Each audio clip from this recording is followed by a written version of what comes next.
Dear Quantum Odyssey players, quantum enthusiasts, and programmers, I have a special update for you this Easter Monday. Pope Francis, who have set a multitude of firsts and have provided considerable contributions to alleviating poverty and supporting the minorities, has passed away from a stroke. In light of this unfortunate news, on the left is a dagger symbol. The dagger symbol, or obelisk, and this symbol is used to denote that the person, or like a related group, has passed away. Just like, so if you see a name that has a dagger in front or after it, it signifies that this person has passed away. Likewise, if you see a species name with a dagger on it, or even like a higher taxonomic group, it means that the species is extinct. And if, like a higher taxonomic group also has a dagger, that means all of its members within this taxonomic group are all extinct. So it's an unfortunate symbol. Some bad news to bear. On the right is the logo for Next Unicorn, which is the current startup I am working on. And this has affected the next 7 days on how I could deliver the 50-day challenge, because I have a high priority startup matter to deliver next week. In fact, before next week, like more properly this Friday as a deadline, and I need to prioritize on that. So there will be some delays, but again, being part of like the Easter celebration, we will still diverge on from the Quantum Odyssey specific matters, although Quantum Odyssey elements will still be featured there. So today we will start with brackets. Brackets, that's Dirac's new notation on the 29th of April 1939, is based on the first postulate of quantum mechanics, that the state of a quantum system resides in a vector space. So let's say specifically a Hilbert space. So Hilbert space could be anything like the real numbers,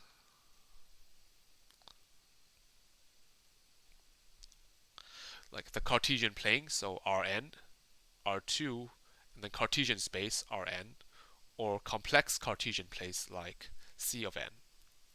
So each space is conventionally represented as a ket, and each ket has a corresponding counterpart, which is called a bra. So together it combines into bra-ket. The bra-ket pairs are adjoints, so that's another concept that's going to be heavily involved in quantum mechanics of each other and can be combined to form 3 types of products. So here are some examples of Hilbert space. So the real numbers, which is the familiar quantums, familiar real line, we have 3 space, which we can define the cross product on. And of course, the most important one, the Cartesian complex, the Cartesian space of 2-dimensional complex numbers. So basically a plane of complex elements. That is the space where the single qubit system resides in. And of course we have C to the 2 to the n, which defines the Hilbert space of a multi-qubit system. And finally, we also have like L of 2, which is defined as the set of all square integral functions, for example, which you can define something like f is a member of, L2, and then f of f as an inner product would be like the integral through all space f squared of x dx. And likewise, we also have g of f is defined as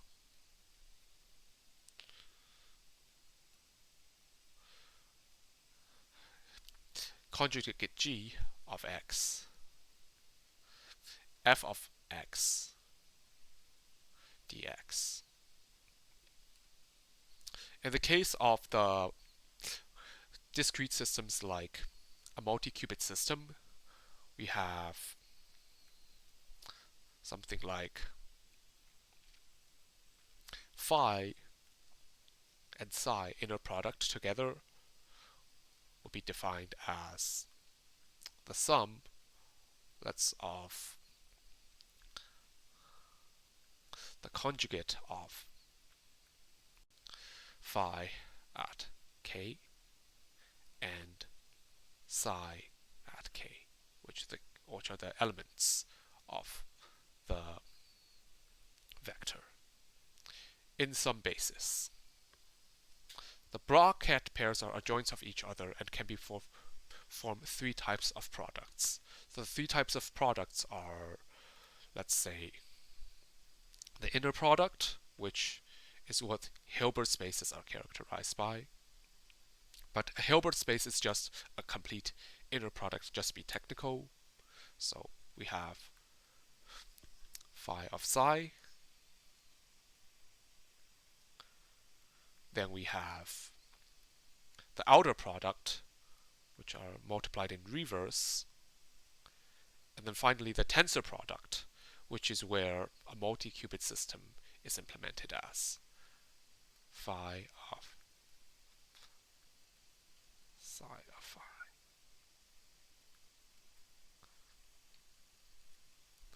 So inner product, outer product, tensor product. Three ways to multiply a vector. A ket can be equivalent to a column vector, and a bra is the conjugate of the row vector in matrix expressions. The second topic is about matrices. So matrices are just a rectangular array of numbers, or scalars. So in this case of qubits, so each element of the matrix would be a complex number.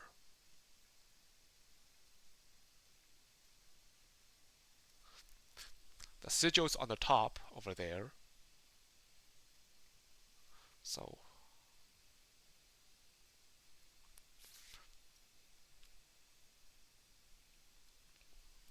can be thought of as an input. So this is in complex squared, so an ordered pair of complex numbers. And the output over there, let's say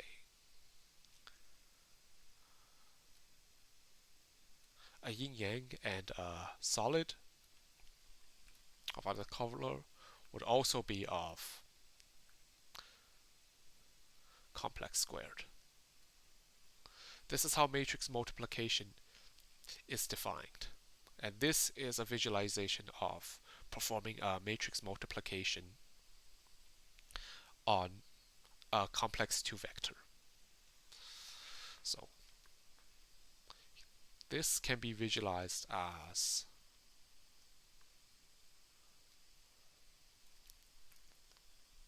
this. Left from left, so left from left, then left from right,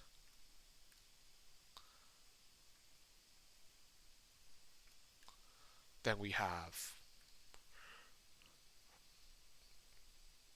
left to right, left to right, then right to left, so, or left from right, so that's going to be the yellow, and then right from right, which is the red over there. And then we have the system X and Y. X and Y.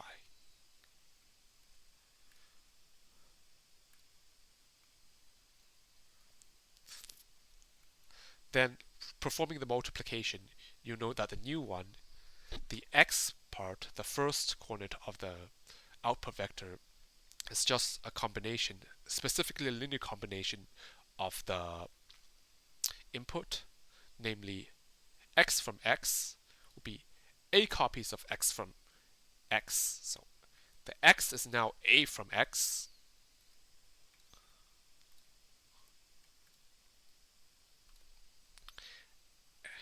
And then B beta from Y.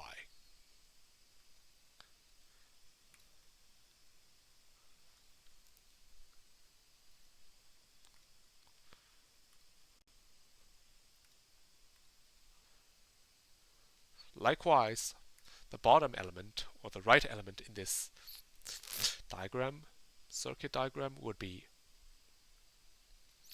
gamma from X. So Y is now gamma of X plus delta copies of Y.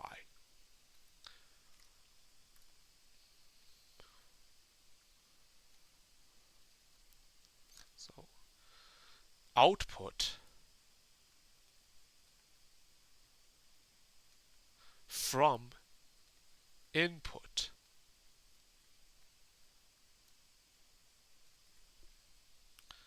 So again, alpha represents the X from X. The gamma represents X from Y. So output is like the row number. The input is like the column number in this case. Beta is from right from left, and then delta is right from right. This is how the input contributes to the output. That will be the row number. And how the output receives is from the column number.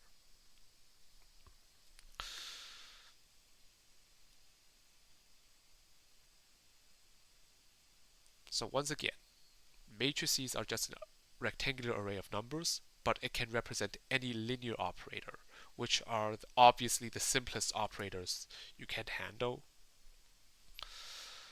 And again, the output can be seen as the row number, the input. From input will be the column number. Output from input.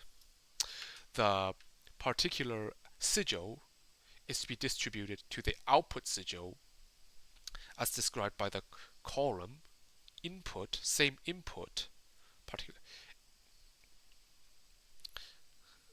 Okay, same, the particular output will be from a particular input will be represented by a column, and how the inputs are distributed is represented by this same row number. But this is in the case of a square matrix, which also lends extra properties like determinants and inverses, because they are model linear maps from the same space, namely C of 2 to C of 2 and the 1 qubit case, and of course C to the 2 to the n to C to the 2 to the n and the multi-qubit space. So again, this is the matrix that defines the operator. So AX is equal to B.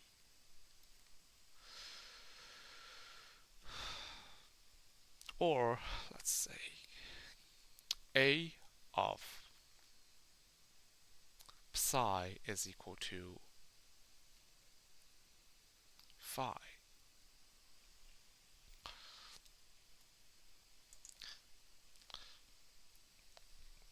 Matrices of a specific form are of particular interest. In quantum mechanics, these are the Hermitians and the unitaries. So an operator, let's call it A, is Hermitian when it is equal to its adjoint, A dagger. The matrix defining A dagger is equivalent, the conjugate transpose of the matrix representing the base operator A. So here is an example of a Hermitian in on 2 qubits. So this thing would have to be of the space of C 4 by 4. So it's a 2 qubit system. Let's say we have this 1, 2, 3, 4, and then we have I. Let's say this 0, I. Then we have 1 plus I halved. Then we have negative I. Then we have root 2. Then we have pi. Okay, now we have the I that has to be flipped. So neg I on the opposite diagonal. 1 plus I becomes 1 minus I halved. So then the root 2 remains in place. Pi remains in place. The negative I becomes positive I. And the 0 remains in place. So notice that there is a symmetry on the real part and an anti-symmetry on the imaginary part. So if you flip this imaginary part, it will become its negative. But then you negate the imaginary part to become the original again. So Hermitians can be characterized by that their conjugate transpose is equal to the base matrix. This is for the finite dimensional case. There is a subtlety for the infinite dimensional case, which we will discuss after Quantum Odyssey. The notation over there on the bottom is a systematic way to extract the matrix elements of a particular operator. So this thing extracts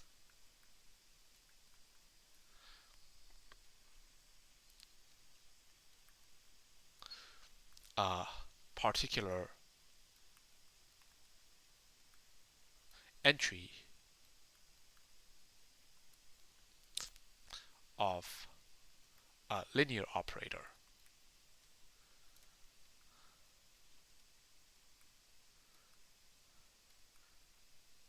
And it also happens to be in like the conventional reading order. So matrix elements are indexed in row major order. That means the row is the first index, the one that has greater priority, and then followed by the column. It's like rows and calls. So 0, 0, 0, 1, 0, 2, 0, 3, then 1, 0, 1, 1, 1, 2, 1, 3. And in computer science world, we start counting from 0. So here is an example of I then J in action. So let's say we have 0, then x, then 1. Can be, let's say the x operator, the 0 can be seen as 1, 0. Then we have 1, 1 on the anti-diagonal, and then 0, 1, which is the 1 cat. This thing becomes the inner product 1, 0, and then of course the new x comes from one copy of the input y.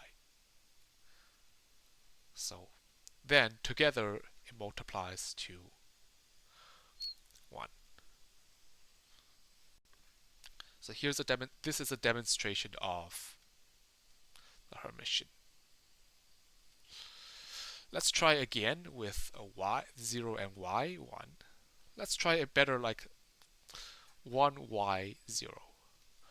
1y, 0.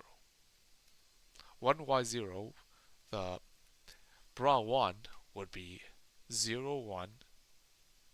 Y would be this Hermitian matrix 0 minus I, 0. So anti-diagonal, and their signs are also opposite. And that, of course, 0 will be 1, 0. Again, this time 0, 1. Then we have that the top row comes from negative I copies of the bottom element, that the bottom row comes from I copies of the first element. So I. 0. Then we perform inner product again. We end up with I. So it selects element first 0th.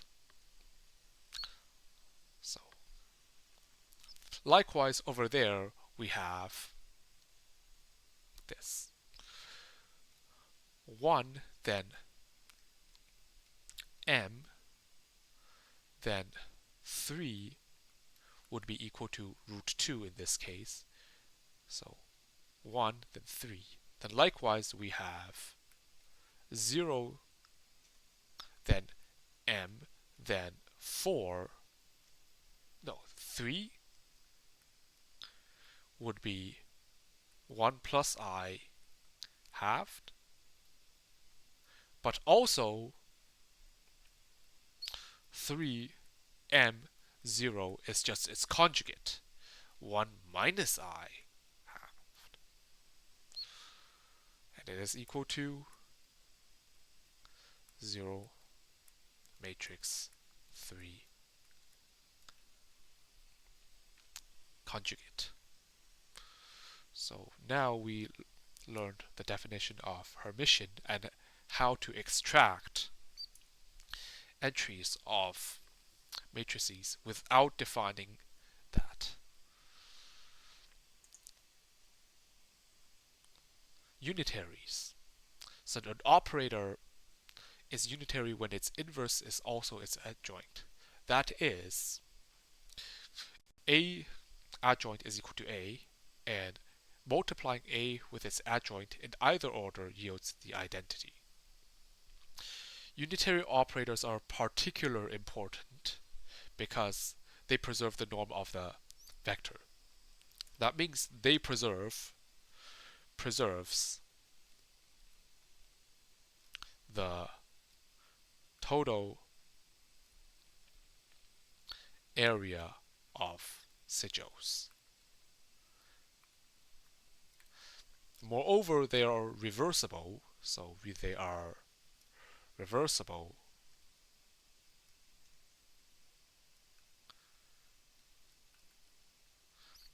so all quantum computing is based on reversible circuits as they are unitary,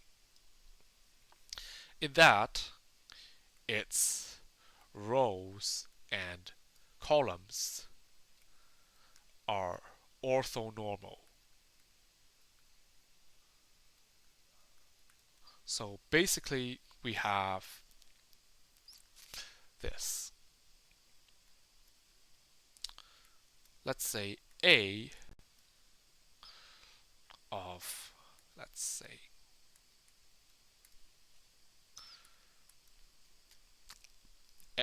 let's say we have a row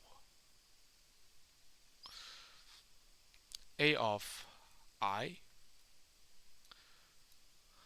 over then A of j.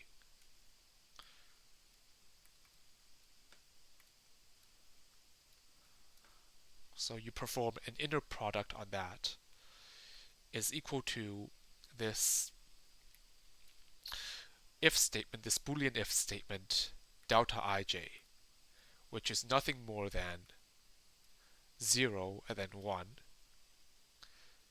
if I does not equal to j, 1 if I equals j. So here we have an example of a unitary. So we note that all of the gates that we have learned so far, the X gate is unitary, the Y gate is unitary, the Z gate and its brethren, so E, then the cis function E, then I, theta, are unitary. The H gate, so 1 over root 2 of 1, 1, 1, neg 1 is unitary. We also have the Sx gate, a half of 1 plus I on the diagonal 1 plus I are unitary. 1 minus I and 1 minus I are also the same. So, and let's try testing this out for Sx. Sx, we have this. Sx at, let's say, at 1. So on would be 1 minus I and then 1 plus I. Sx then 0, then on the column would be 1 plus I and then 1 minus I. We perform inner product on that, so 1 plus I and 1 plus I. The real terms cancel out, so 1's and the I squared cancels out, so 1.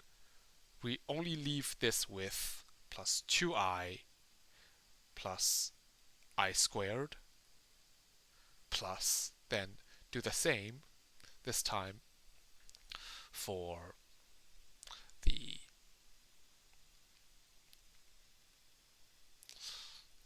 one plus I, 1 minus I, same thing. 1 minus 2I. So 1, so now the plus becomes minus, and then we still have the I squared, which the ones are cancelled out by the I squareds, and the cross terms, the two i's, also cancel each other out. Finally, let's try performing inner product of x0 itself. So this time it reduces to nothing more than a norm. And I did forget about the factor of 1/2. So this thing would then become this. 1 plus I. This thing would become a square norm of 2. 1 minus I would also have a square norm of 2. So Pythagorean over 4, which equates to 1.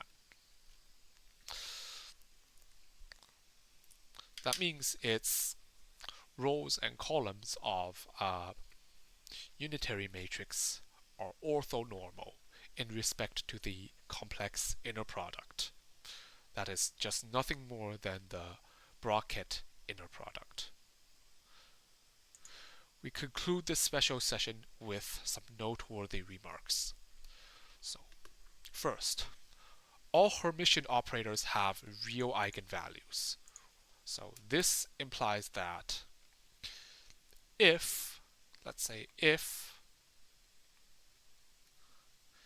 A is an Hermitian observable,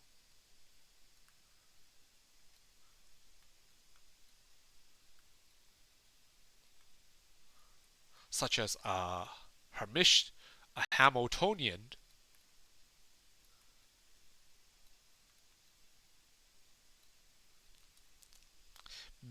observing A yields a real result. Observing A gives a real result.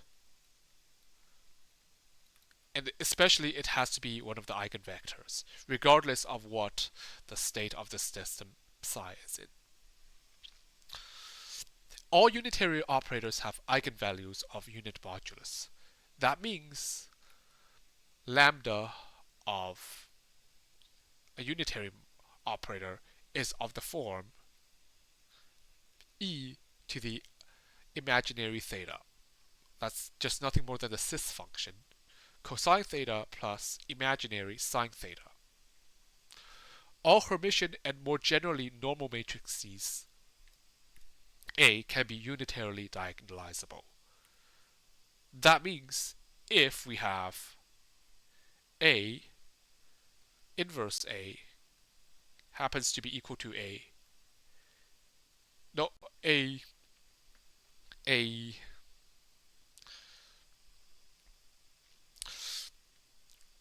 okay, A dagger A is equal to A dagger adjoint. This implies there exists a operator, that's a diagonalization. So U in U of n such that there is also exists a D, and the diagonal matrices diag of n. So these are the lambda. We have A is equal to U d U dagger, which is just the inverse. The D would be the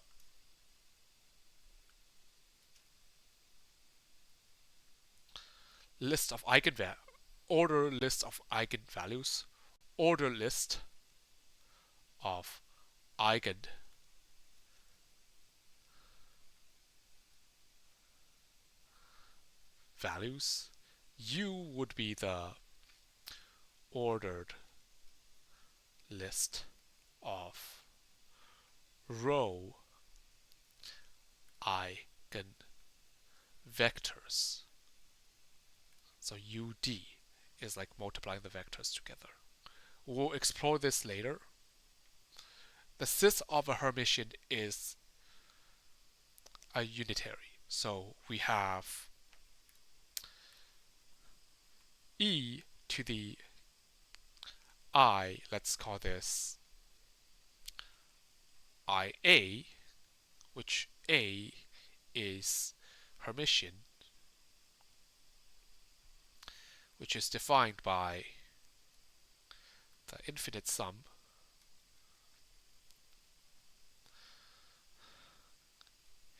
A to the n, let's call this A to the k, then k factorial. So this is the other definition of an exponential. I, but also with an I attached to it.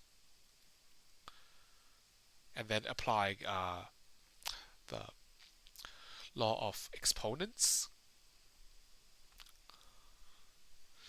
is in the unitary group of order n. So it also means that IA would be skew Hermitian. That means its Hermitian is just the negative. Hermitian transpose conjugate is its negative. I of A is in the Lie algebra corresponding to the unitary group, which lists out the elements, the parameters of a unitary matrix more explicitly. We end this session with the expression of all unitary matrices. So every single qubit unitary operator is of this form.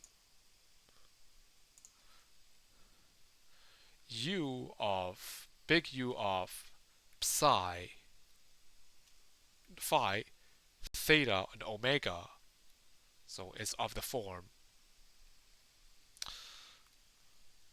relative phase EI phi plus omega halved. Then we have E minus I phi plus omega halved. And then it's negative minus E. Okay, phi minus omega halved. Then we have the negative E, then I phi minus omega halved.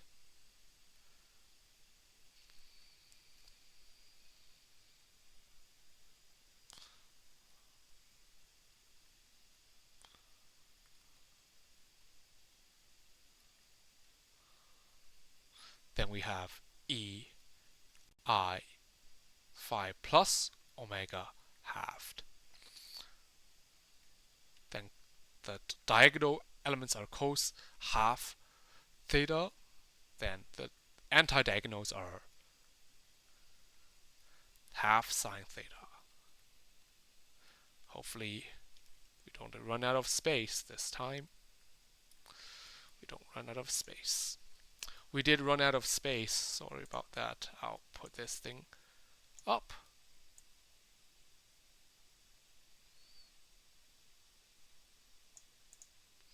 So this concludes our special session.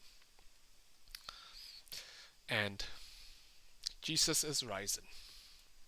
We will find a new era with a new pope. Peace out.